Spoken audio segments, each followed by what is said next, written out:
দেশের সব বিভাগেই আগামী 5 দিনের জন্য বৃষ্টির পূর্বাভাস দিয়েছে আবহাওয়া অধিদপ্তর।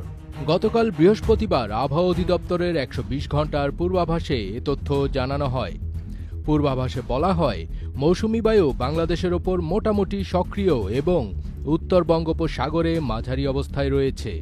এর প্রভাবে রংপুর, ঢাকা, ময়মনসিংহ, রাজশাহী এবং সিলেটের কোথাও কোথাও মাঝারি ধরনের ভারী থেকে ভারী বৃষ্টিপাত হতে পারে।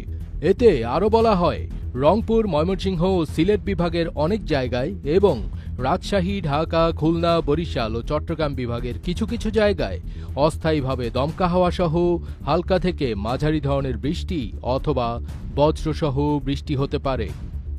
আগামীকালের পূর্বাভাসে বলা হয়েছে, রংপুর, ময়মনসিংহ, চট্টগ্রাম ও সিলেট বিভাগের অনেক জায়গায় এবং রাজশাহী, ঢাকা, খুলনা ও বরিশাল বিভাগের কিছু কিছু জায়গায় অস্থায়ীভাবে দমকা হাওয়া সহ হালকা থেকে মাঝারি ধরনের বৃষ্টি অথবা বজ্রসহ বৃষ্টি হতে পারে। সেই সাথে সারা দেশের কোথাও কোথাও মাঝারি ধরনের ভারী থেকে ভারী বর্ষণেরও আশঙ্কা রয়েছে।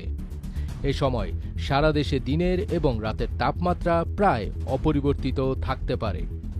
এর পর দিনের পূর্বাভাসে বলা হয়, খুলনা, বরিশাল, চট্টগ্রাম ও সিলেট বিভাগের অনেক জায়গায় এবং রংপুর, রাজশাহী, ঢাকা ও ময়মনসিংহ বিভাগের কিছু কিছু জায়গায় অস্থায়ীভাবে দমকা হাওয়া সহ হালকা থেকে মাঝারি ধরনের বৃষ্টি অথবা বজ্রসহ বৃষ্টি হতে পারে। সেই সঙ্গে দেশের কোথাও কোথাও মাঝারি ধরনের ভারী থেকে ভারী বর্ষণও হতে পারে বলে জানিয়েছে বাংলাদেশ আবহাওয়া অধিদপ্তর। এ সময় সারা দেশে দিন এবং রাতের তাপমাত্রা প্রায় অপরিবর্তিত থাকতে পারে। ফার্স্টবিট তাজ, ATN।